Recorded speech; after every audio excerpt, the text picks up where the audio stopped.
Abra sua Bíblia, por gentileza. Mateus capítulo 4,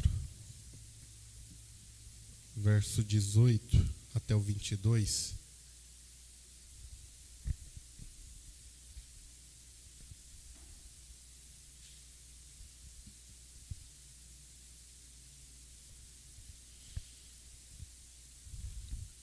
Amém?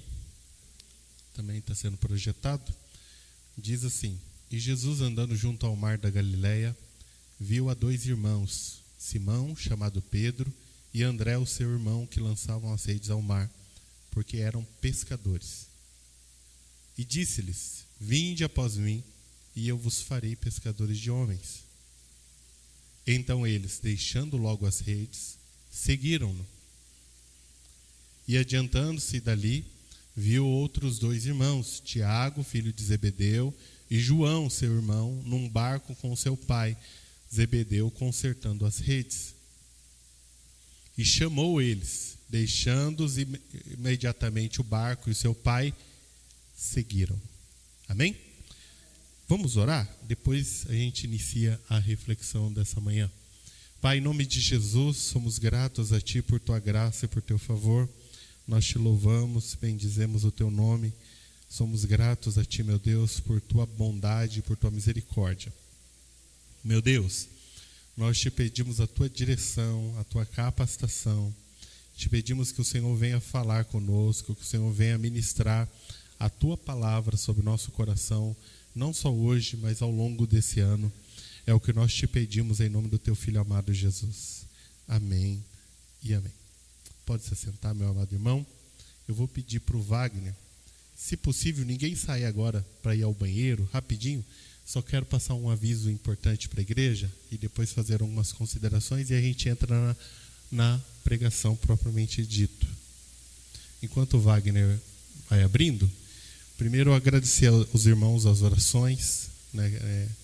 Fim do ano passado o meu sogro faleceu e muitos dos irmãos mandaram mensagem para mim, para a Maibi.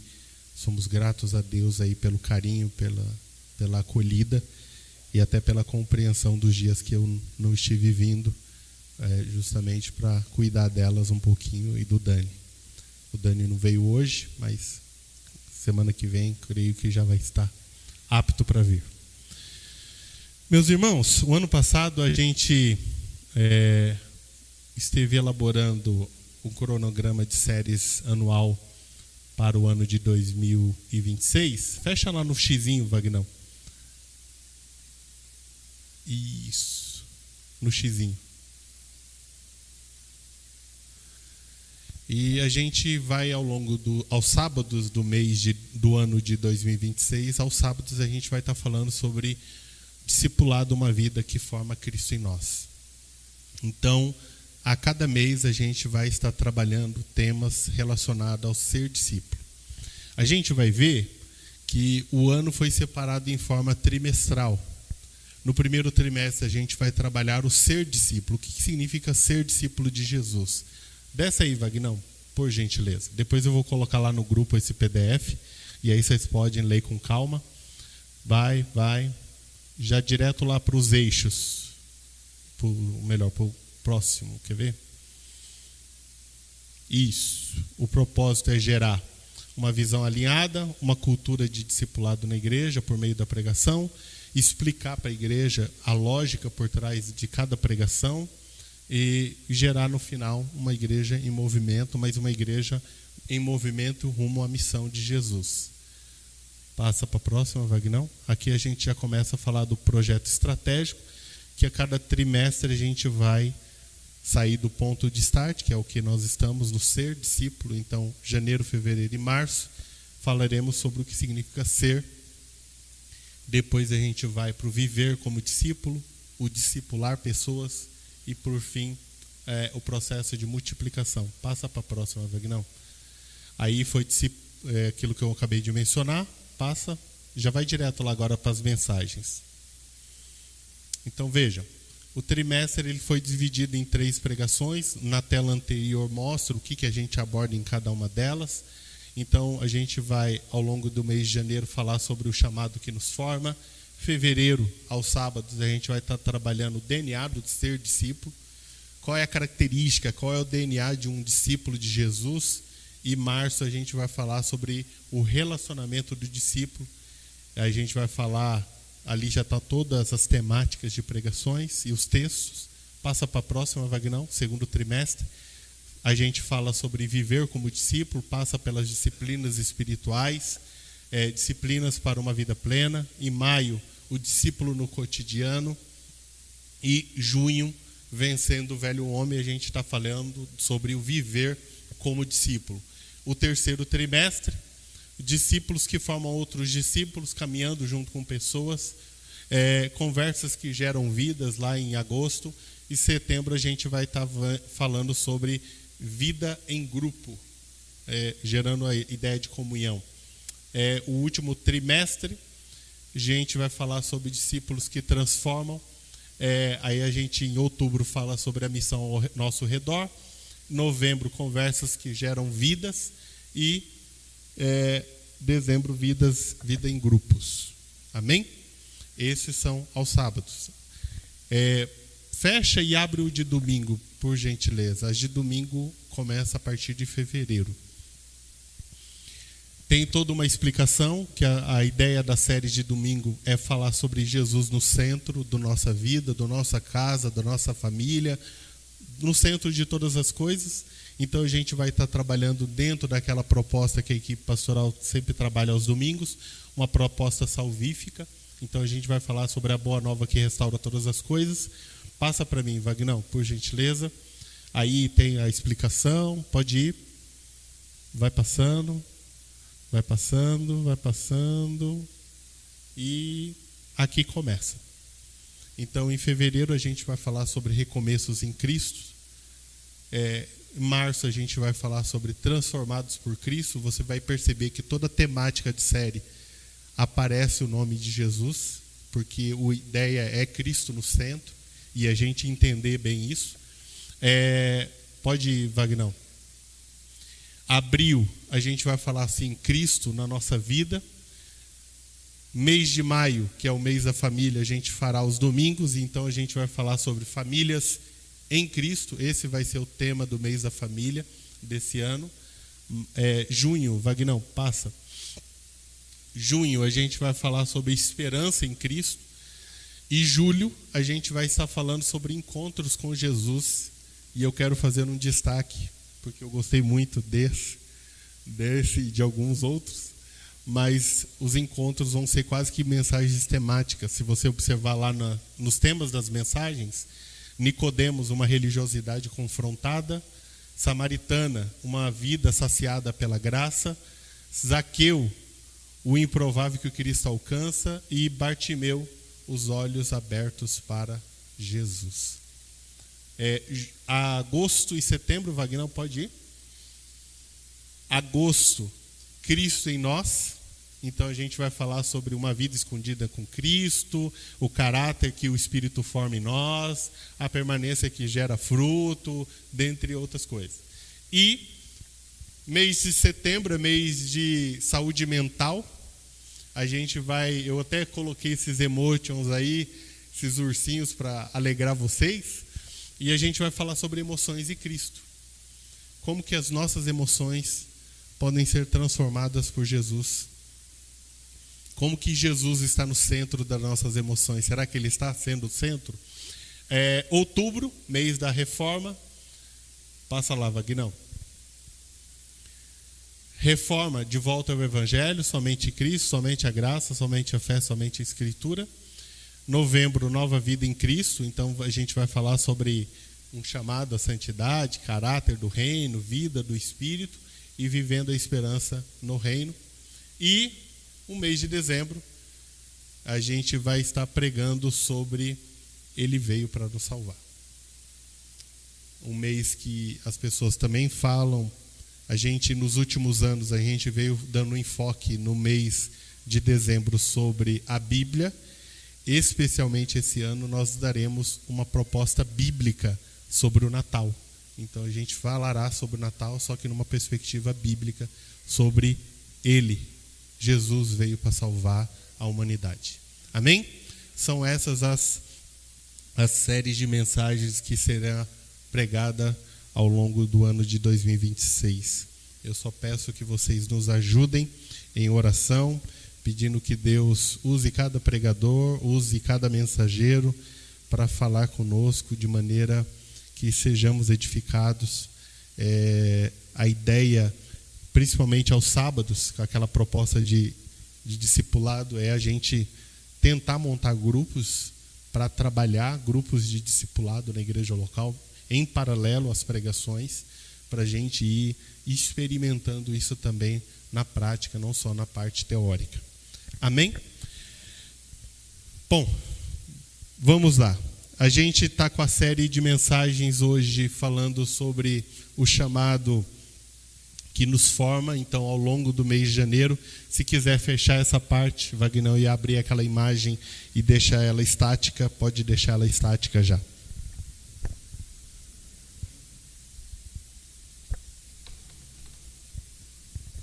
Bom,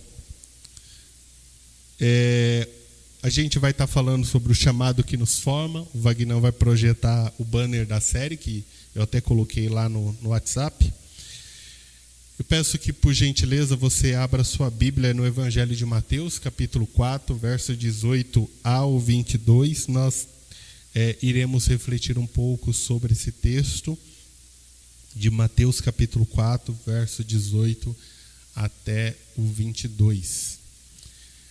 É um texto muito interessante. O texto que nós lemos fala sobre Jesus convocando, chamando os seus primeiros discípulos, né? E qual que é a primeira coisa que nos vem à mente quando nós falamos sobre ser discípulo de Jesus? É interessante nós pensarmos que o discipulado não começa com um grupo de estudo bíblico. O discipulado ele não começa por meio de métodos. O discipulado ele não começa com uma agenda onde a gente organiza, olha, aqui vai ser tal coisa, aqui vai ser tal coisa. Isso ajuda, contribui, mas não começa aí. É interessante nós pensarmos que o discipulado começa com uma única voz. Com base em Mateus capítulo 4, verso 18, nós vamos entender que o chamado de Jesus ao discipulado começa com a voz do Mestre, convocando a gente a sermos discípulos de Jesus.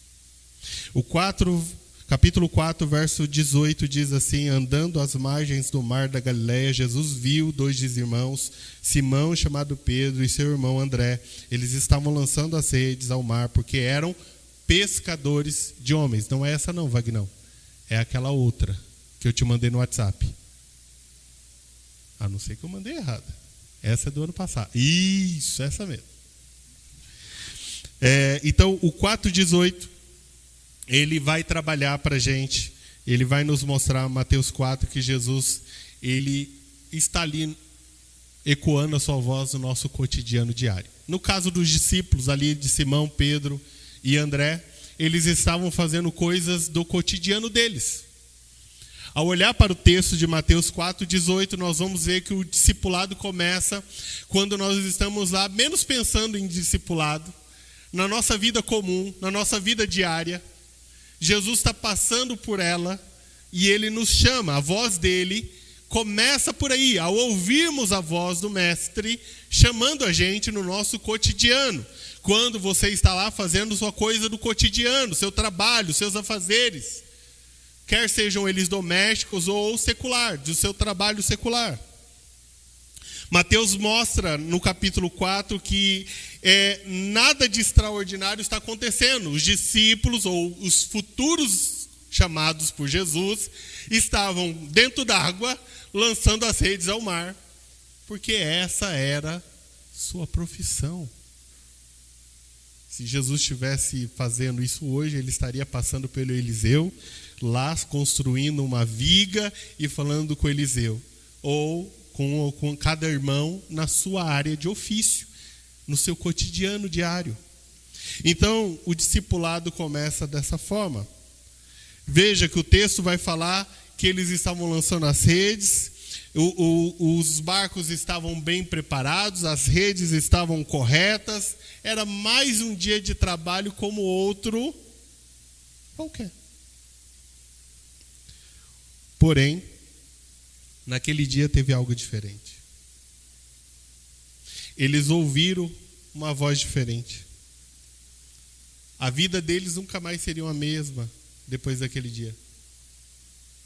Após ouvir o chamado de Jesus, as suas vidas não seriam mais as mesmas. É interessante que esse texto também marca o ministério público de Jesus, o início do ministério público de Jesus, aonde alguns vão falar que é o início onde Jesus começa a chamar os seus discípulos. É interessante que a primeira verdade que dessa série que precisa ser gravada no nosso coração, que é simples, é que o chamado de Jesus é gracioso, mas é sério.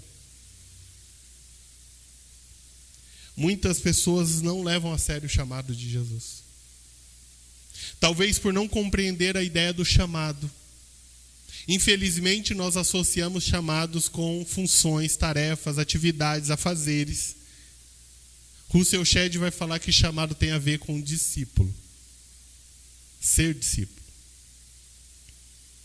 O discípulo, ele exerce funções, ele faz tarefas, independente se ele está sendo mandado ou não, ele vai fazer porque ele é discípulo. Ele não precisa aguardar, mandar, chamar, comissionar ele. Ele é. Nós estamos dentro do eixo do ser.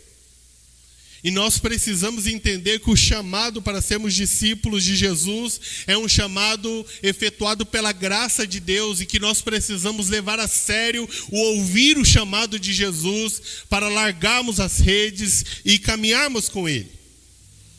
Por que é gracioso, mas é sério o chamado de Jesus? É gracioso porque é pela graça de Deus, e é sério porque exige responsabilidade de quem ouve e obedece. E esse chamado, ele nos forma. Ele não chama pessoas perfeitas. Ele não chama pessoas prontas. Ele não chama pessoas aptas. Ele chama pessoas para capacitar essas pessoas.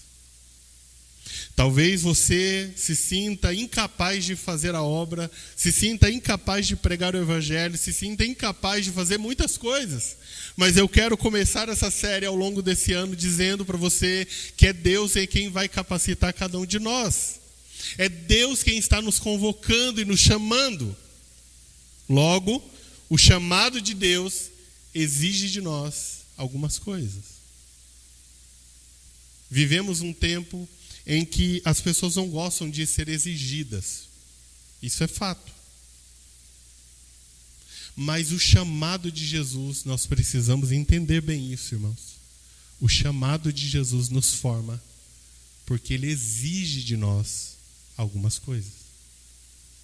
Jesus vai falar sobre ser discípulo, Ele vai falar, quem quiser seguir, vir após mim, é necessário, olha a exigência aqui no texto, é necessário que, primeiro faça o quê? Negue-se. Olha a primeira exigência. Então, se talvez você não gosta de exigências, irmãos, não brigue com Jesus. Mas Ele vai continuar exigindo isso de mim e de você. Renúncia. Negar-se. Ele vai dizer, negue-se a si mesmo, tome sua cruz, e só depois aparece a expressão segue. Ah, pastor, mas o texto de Mateus capítulo 4, versos 18 ao 22, não aparece Jesus falando, exigindo que eles larguem as redes, que eles abdiquem da sua vida. Vamos por etapa. Quais são as primeiras exigências que o texto apresenta para nós?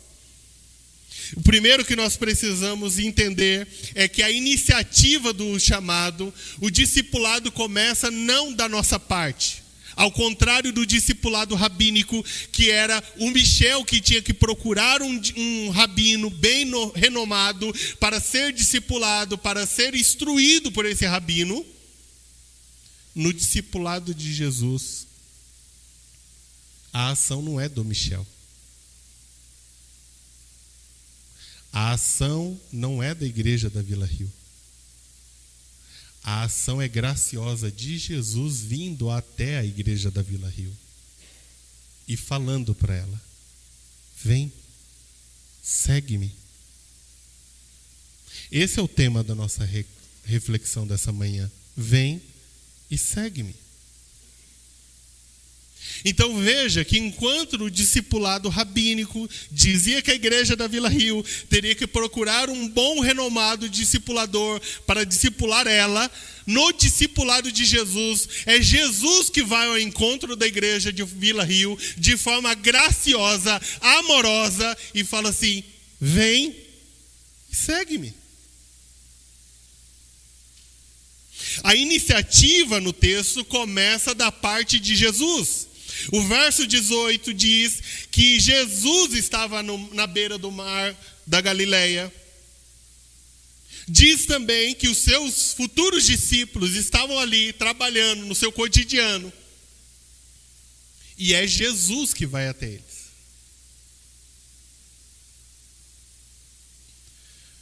Jesus caminha à beira do mar da Galileia.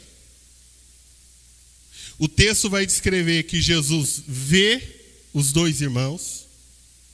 O texto ainda começa com Jesus em movimento, mostrando que ele estava caminhando à beira desse mar da Galileia. E aí sim, ele vai ver esses dois irmãos. Então veja que antes de qualquer resposta humana, veja que antes de qualquer ação meramente humana, onde o homem possa falar assim: não, é pelo meu mérito que eu me tornei discípulo. Não é por mérito, é pela graça. Porque é Ele que vem ao nosso encontro. Jesus está vindo ao encontro da Vila Rio, chamando ela para caminhar com Ele. Caminhe comigo ao ano de 2026. Caminhe mais comigo. Caminhe mais perto de mim. O texto vai mostrar para a gente ainda que os discípulos não estavam procurando o mestre. Eles estavam trabalhando no seu cotidiano. Eles estavam trabalhando como mais um dia qualquer. Isso nos ensina algo essencial. Ninguém segue a Jesus por mérito, mas por graça. Porque nós fomos alcançados por essa graça de Deus. Então, quando o texto descreve para a gente que Jesus vê: venham após mim, Ele não está apenas oferecendo um ensino, um método. Ele não está convidando. Ele está falando: vem e segue-me. Alguns encaram como um convite, mas convite você tem a opção de aceitar ou renegar. Eu encaro como chamado, uma ordem de Jesus. A ordem dele é: vem e segue-me. Pastor, mas eu tenho opção? Depende. A gente quer morar no céu. Precisamos ser discípulos. E para ser discípulo a gente precisa caminhar com Ele. Então a gente precisa ouvir o chamado de Jesus. Mas não basta ouvir. A gente precisa obedecer o chamado. Então, o texto vai falar: venham e segue. E o que ele está oferecendo então? Se ele não está oferecendo somente um ensino, se ele não está oferecendo aqui um método de você se tornar alguém melhor, Jesus está oferecendo para aqueles dois homens relacionamento. Venha e caminhe comigo. E ao caminhar comigo, você vai se relacionar comigo. É interessante que no judaísmo, de fato, os rabinos os alunos que vão até o mestre, mas no discipulado de Jesus é o contrário. O autor que fala muito sobre discipulado no Brasil, o autor de vários livros, o pastor Josué Campanhã, ele diz que antes de Deus nos enviar para uma missão, Ele nos chama para perto, para o relacionamento. O discipulado começa na convivência, não na função. Pode ser que a gente por muitos anos exerceu funções sem nutrir relacionamento com Jesus. Por isso que nós chegamos aonde chegamos, com muitas pessoas fadigadas e cansadas, exaustas e talvez falando aquela frase categórica: pastor, olha, deixa eu aqui de boa. Mas se nós estamos fazendo para Jesus, irmãos, para que nós não nos cheguemos a dezembro esgotados até o fio do cabelo, nós precisamos nutrir algo em nós. Nós não podemos exercer a função sem antes cultivar ou nutrir um relacionamento profundo com esse Jesus. E aí, inevitavelmente, vocês podem falar que eu estou sendo extremamente repetitivo em quase todas as últimas pregações, ao falar que é importante nós orarmos, que é importante nós lermos a palavra, que é importante nós cultivarmos uma vida devocional. Porque é por meio do devocional que nós nutrimos um relacionamento diário, secreto com Deus, que não dá status, que não dá status quo na igreja. Porque você está fazendo aquilo que o Mateus vai dizer. Entra lá no teu quarto e vai se relacionar com Deus. Como que a gente vai querer terminar o ano se a gente não nutrir uma vida com Deus? Discipulado passa por nutrir um relacionamento com Deus. Como que está o meu e o seu relacionamento com Deus? Como que foi o seu relacionamento com Deus? Não estou falando de funções que você exerceu, o quanto você trabalhou na igreja. Eu sei que você trabalhou muito na igreja no ano de 2025. A pergunta não é essa, o quanto você labutou. A pergunta é o quanto você nutriu diante de Deus de relacionamento com Ele. O quanto você orou, o quanto você se relacionou por meio da leitura diária, por meio do jejum. Quanto? O convite de Jesus é: pare um pouquinho. Pare com todas as suas funções um pouco. Separe um tempo para se relacionar. É necessário, irmãos, antes de exercermos a função, nutrirmos um relacionamento semanal com Ele. Ao sábado, sim, nós vamos exercer uma função, mas nós precisamos, ao longo da semana, ter nutrido um relacionamento diário com Ele. Nós precisamos ter vida no altar com Ele, para depois exercermos uma função e não chegarmos ao final do ano falando assim: olha, eu estou tão desgastado porque a função me sugou. Sugou porque nós não estamos nutrindo relacionamento. Nós estamos andando com o carro na reserva. E a luz do painel, que, brincadeiras à parte, o Espírito Santo vai piscando aquela luzinha falando assim: para orar, para se relacionar. E não é por falta de convite, irmãos. O pastor Jesus, 3 vezes ao dia, ele coloca lá: irmãos, orando. Tire um tempo, pare os seus afazeres do cotidiano, separe tempo para se relacionar. Não quero que vocês entendam como chatice, mas eu quero que vocês entendam como Jesus quer isso de você, exige, mesmo numa geração que não gosta de ouvir exigências. O discipulado não é apenas aprender sobre Cristo. Pode ser que você saia daqui hoje, pode ser que você tenha terminado o ano de 2025 falando assim: eu sei quem é Jesus. Amém? Os escribas e fariseus conheciam as leis. Os escribas e fariseus eram doutores das escrituras. E mesmo assim, não o conheciam. Caminhavam com ele. Andavam no meio da multidão lá, disfarçado, esperando uma brecha para acusar Jesus. Tinha um outro grupo que também caminhava com Jesus, mas não conhecia Jesus de fato, que era o grupo dos pães e peixes. Aqueles que só esperavam que Jesus tinha para oferecer. Eles conheciam um Jesus quase que aquele que oferece todas as coisas. Mas quando Jesus começava com as suas exigências: opa, não vai ter pão e peixe hoje. Vamos embora. Juninho, vamos embora, porque o pão não vai cair, o suquinho não vai vir, deixa por um outro.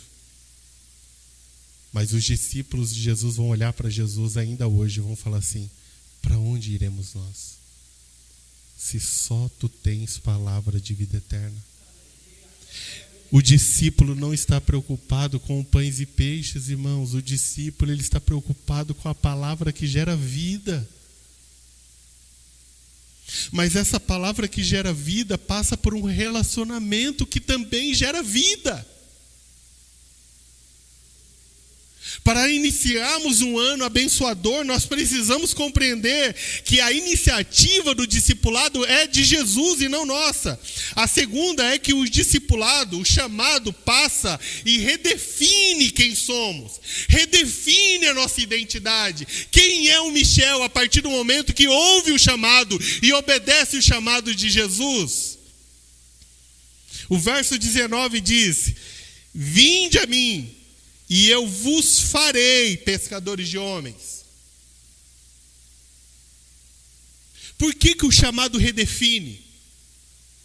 Veja que o chamado de Jesus não anula quem eles são. O chamado de Jesus não anula a profissão que eles estão exercendo,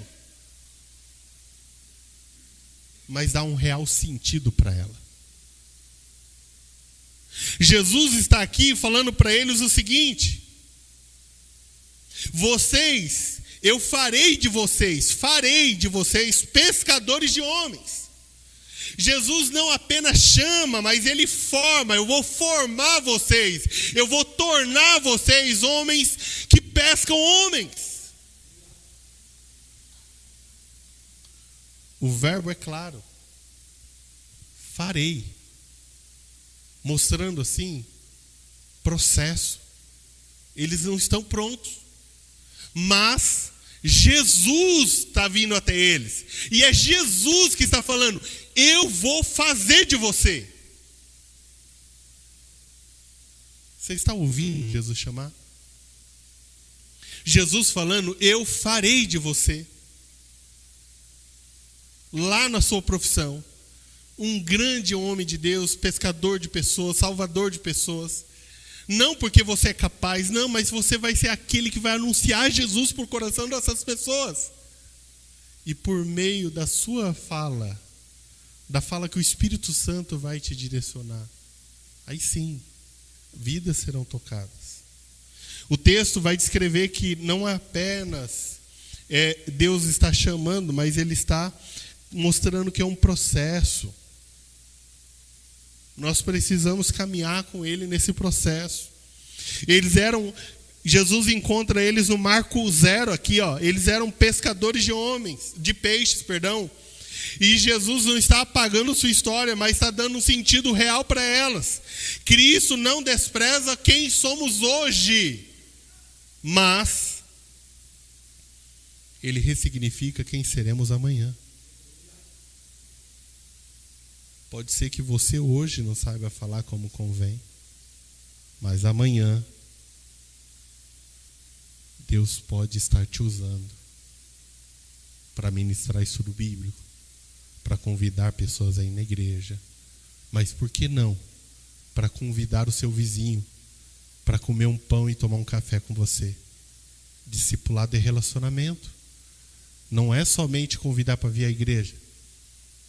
Quantas vezes você convidou muitas pessoas para vir à igreja? Inúmeras. Quantas vezes você convidou ela para ir para o seu lugar de intimidade, lá na sua casa, tomar um café com você, comer um pãozinho? Veja que a gente só vai naquilo que é rotineiro. A gente quase não convida as pessoas para vir para a nossa casa, conviver com a gente, ver como que a gente trata o filho, como a gente trata a esposa. É aí que começa o relacionamento e o discipulado. E aí mostra para nós o quanto é sério. Porque vai mostrar quem de fato nós somos.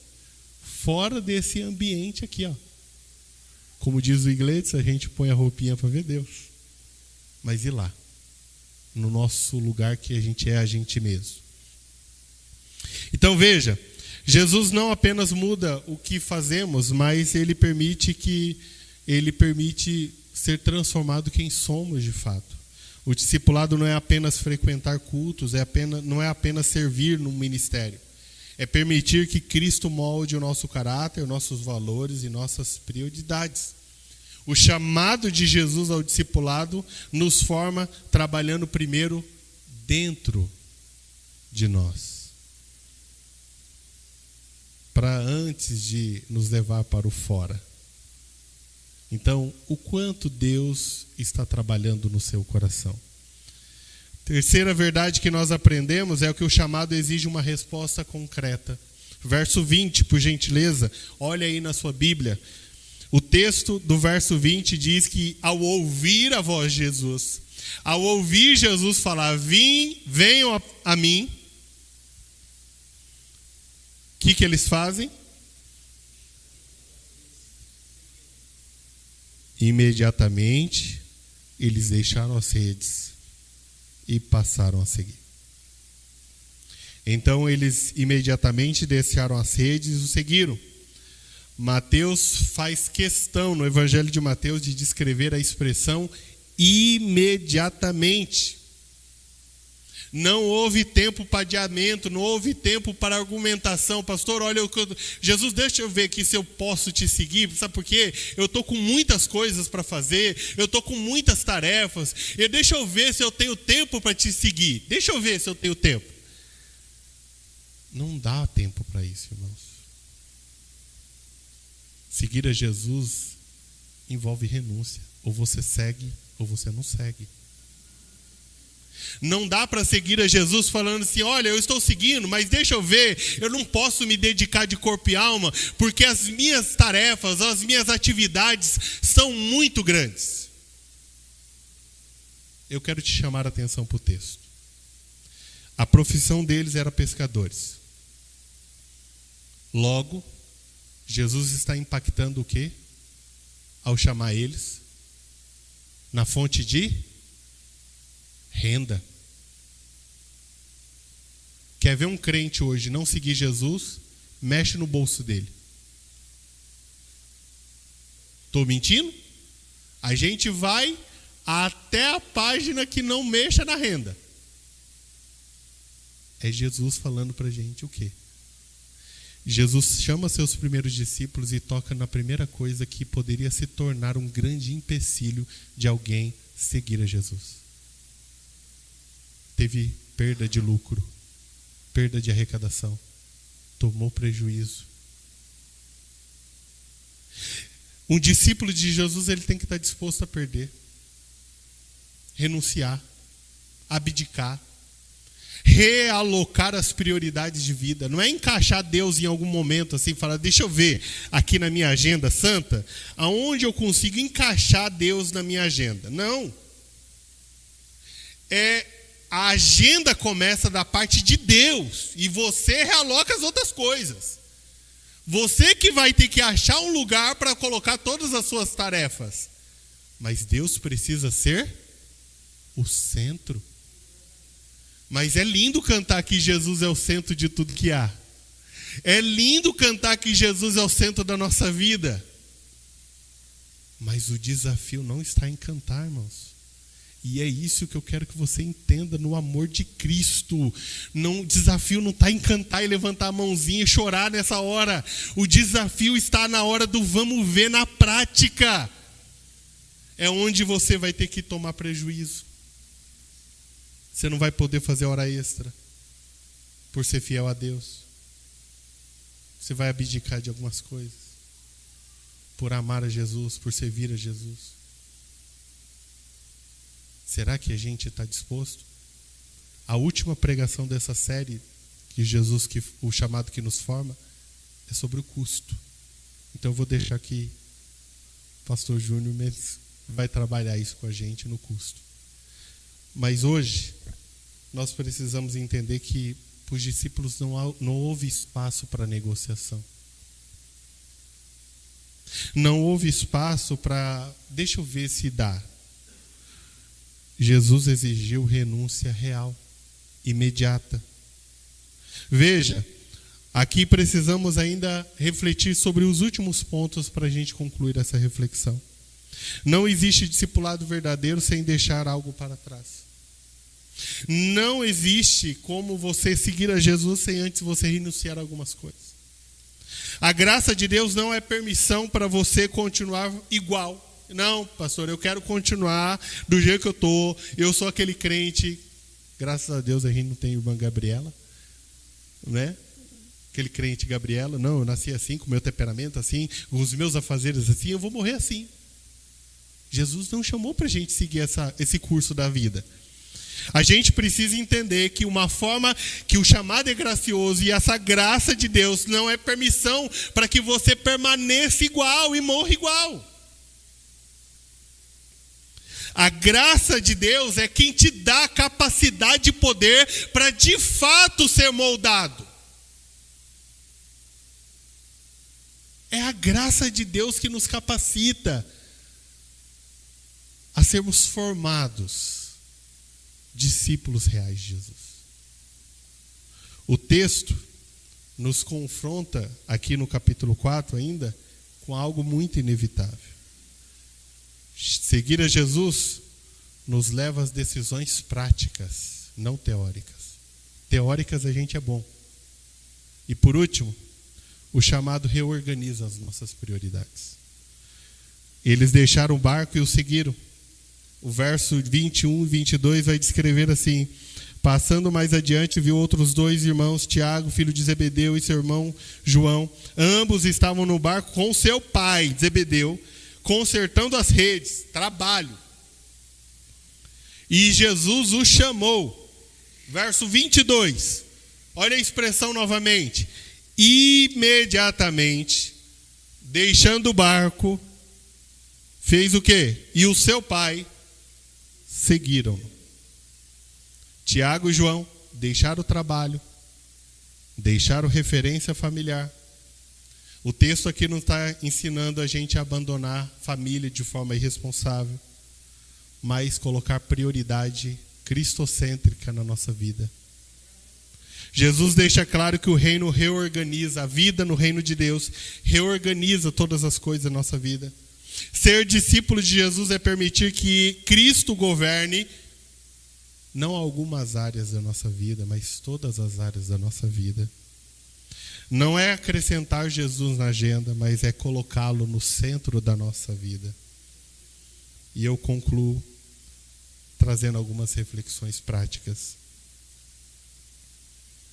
Nessa primeira reflexão da série, que vai marcar uma caminhada ao longo do ano de 2026. Antes de falarmos sobre as práticas, sobre os hábitos, sobre a missão, sobre a multiplicação, nós precisamos entender que ser discípulo é um chamado sério, é gracioso, mas é transformador, e que Jesus continua passando à beira do nosso caminho e nos chamando. Jesus continua passando pela sua vida hoje e chamando a sua vida hoje, chamando você pelo nome. Ele continua chamando homens e mulheres que estão fazendo os seus afazeres no seu cotidiano. O convite continua sendo o mesmo, o chamado continua sendo o mesmo. Venha e segue-me. O grande questão não é um chamado para que você só caminhe com ele para admirar os seus feitos. Não é um chamado para você passar a consumir da fé cristã. Não. É um chamado para você caminhar com ele, se relacionar com ele, mas acima de tudo, se permitir ser formado por ele.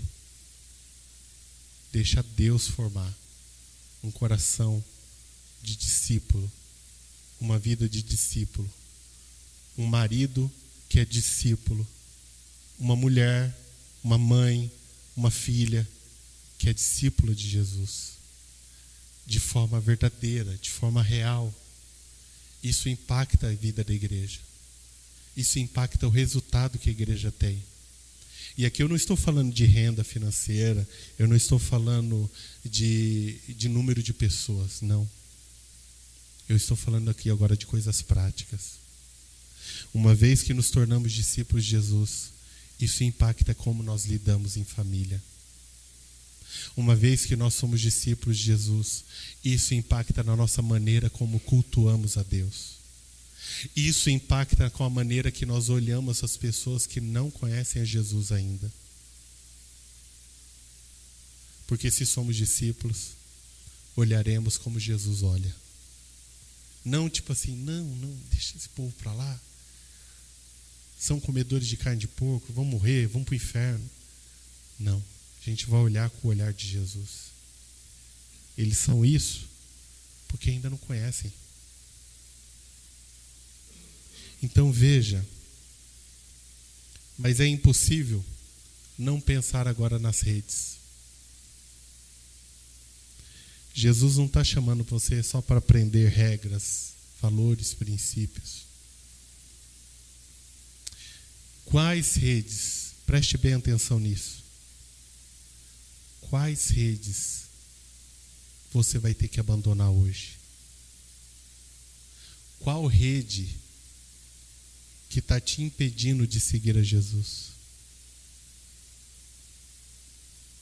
A rede aqui é sinônimo de estabilidade, porque era a fonte de renda deles.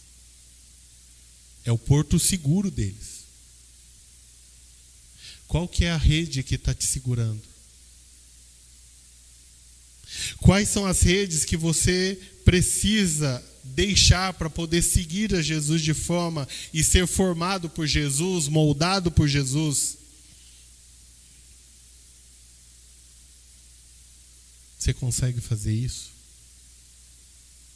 Não para a glória de homens, mas para a glória dele. Vamos colocar de pé? Eu quero convidar o grupo de louvor.